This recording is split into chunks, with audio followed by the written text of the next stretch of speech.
Today's lecture is about monoclonal antibodies. All of you are familiar with the term antibodies. Whenever a foreign material enters our body, the lymphocyte cells react and produces the antibodies to combat with the antigens.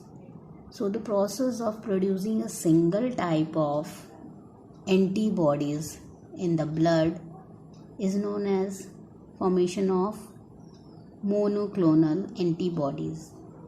Actually, antibodies are proteins that are synthesized in the blood against some antigens.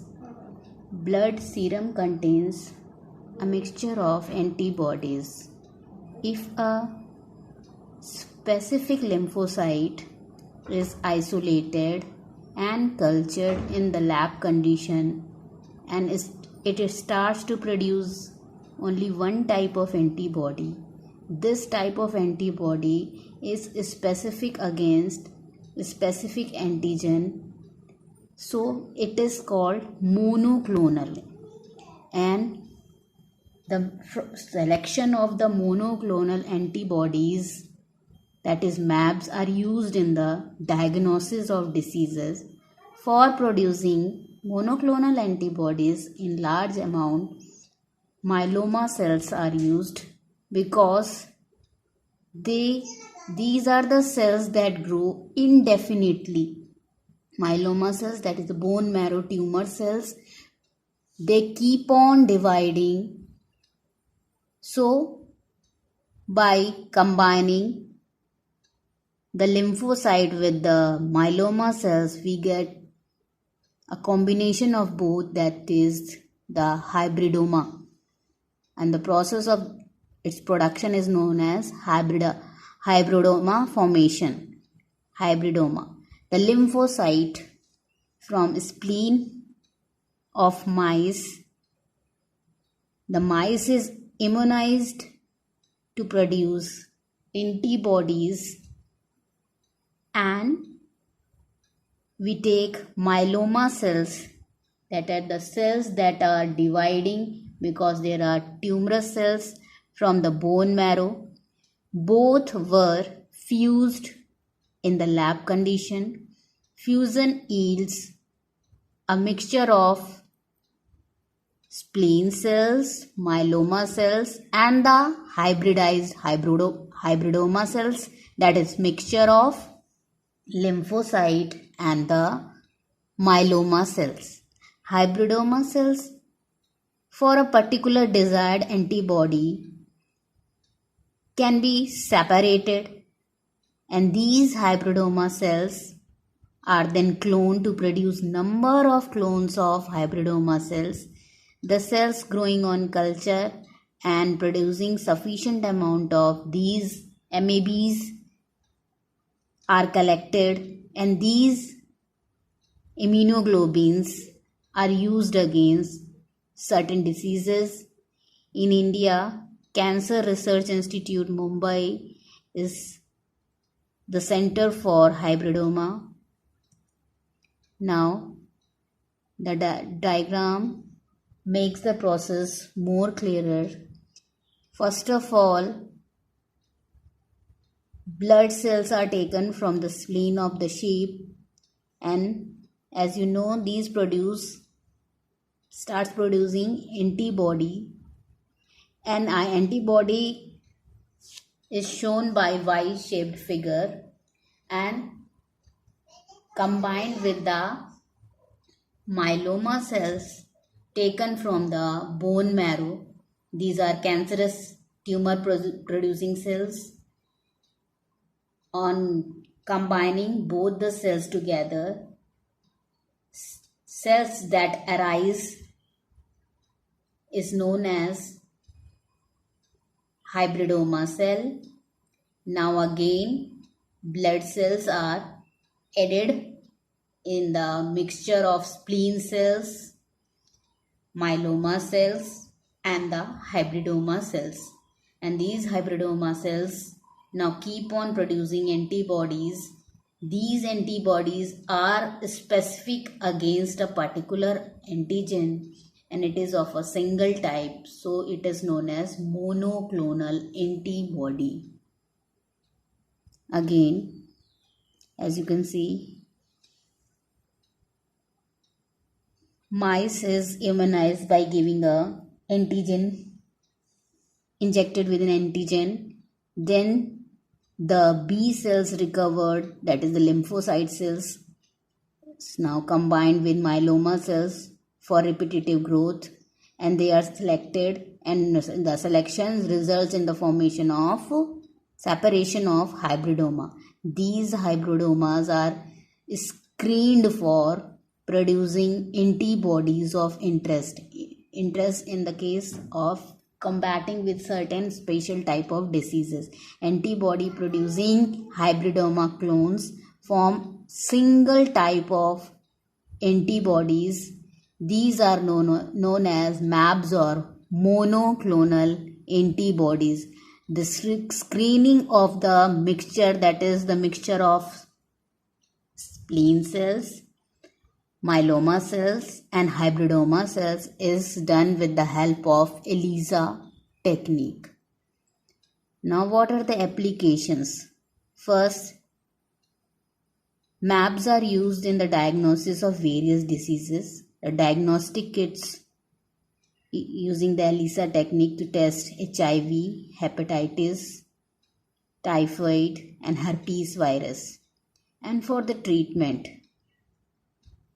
cell-mediated immunity plays a key role during organ and bone marrow transplantation.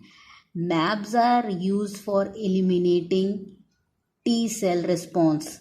Whenever a transplant takes place, then the body starts producing antibodies against these. By using MABs, this process can be eliminated. Passive immunization. In case of snake bite, antivenoms can be produced using MAB technique. Detection and purification of biomolecules. MABs are used in the Western blotting techniques, as you have studied in my earlier lecture of Western blotting technique, that first of all primary antibody and then a secondary antibody is used for the separation of proteins through the Western blotting technique. Now we should also know the principle behind the working of the ELISA technique developed for the test of HIV, typhoid, herpes. This is a sensitive immunoassay that uses an enzyme linked to an antibody or antigen as a marker for the detection of specific protein.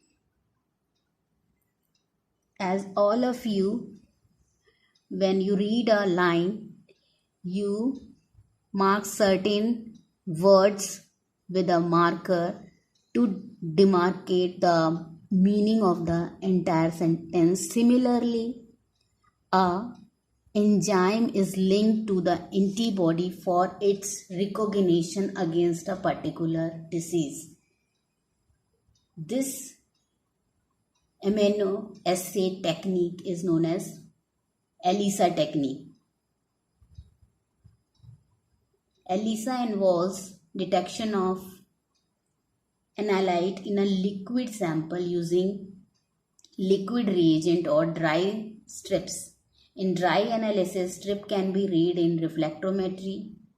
The reading is based on the detection of the transmitted light by the process of spectrophotometry at a specific wavelength. So here the enzyme is used that reflects the light. The intensity of the light emitted by the antibody is detected through spectrophotometry. Now the diagram. Here you can see MAB attached to the plastic wall. Specific antigen, that is primary antigen, and another antibody mAb, second mAb, that is linked with an enzyme that on combining with a particular substrate give a colored product. So it can easily be detected about the deceased person from a normal person. A normal person would not give the colored product, and the deceased one, that is the person with HIV positive, will give a colored product. So through the ELISA technique we can detect about the presence or absence of a disease, viral disease like herpes and HIV. Now the Western blot technique. All of you have studied in the previous lecture about the Western blotting technique, where proteins are separated. Proteins are separated first of all by the page. After this, polyacrylamide gel electrophoresis, the proteins separate in accordance to their sizes and they form bands like you see in the figure, protein A, protein B in the polyacrylamide gel. After that, they are transferred to the nitrocellulose filter paper. After its transference to the nitrocellulose filter paper, a particular monoclonal antibody with a particular antigen is used. This is known as primary antigen, and that primary antigen again linked with the secondary antigen that shows a fluorescence with the dye. So a colored reaction will occur only in case of a protein of interest. If the tagged antibodies stick to the filter, the result is positive. Now, certain types of ELISA techniques. First is direct ELISA, indirect ELISA, sandwich ELISA, and the competitive ELISA. As in the figure, direct ELISA. Here, the silver particle that is acting as an antigen, primary antibody conjugate directly with it, and the substrate give a particular reaction. And in indirect, primary and secondary. First, Y-shaped green primary antibody and the blue one with the secondary antibody conjugate, and that combines with the substrate and give a particular reaction. And then in the sandwich ELISA technique, the antibody conjugate is used in between two antibodies, and then the substrate binds and give a reaction. And in the competitive ELISA, as you can see, there are two antibodies and antigen conjugates. One is showing with a red circle. This one is inhibitor antigen. So it will, if the inhibitor binds with the substrate, then no colored reaction will form, and if the antibody binds with the substrate, a colored reaction will appear. This is all about monoclonal antibodies. So you have seen that the monoclonal antibodies, that is the antibodies produced of desirable need, developed by combining the immunized B cells from the spleen of mice or sheep with myeloma cells from the bone marrow tumor cells. Both of them hybridized together. Some remain unmixed, that is, we need to separate the unhybridized spleen cells and myeloma cells from the hybridized cells. The hybridized cells are known as hybridomas, and these hybridomas on cloning produce a number of antibodies against a particular antigen which is used to immunize the mice for a disease. These antibodies as of single type known as monoclonal antibodies. Monoclonal antibodies, that is MABs, are screened out through HAT technique, and these MABs have played a many roles like in detection of certain diseases, in disease treatment. Thank you.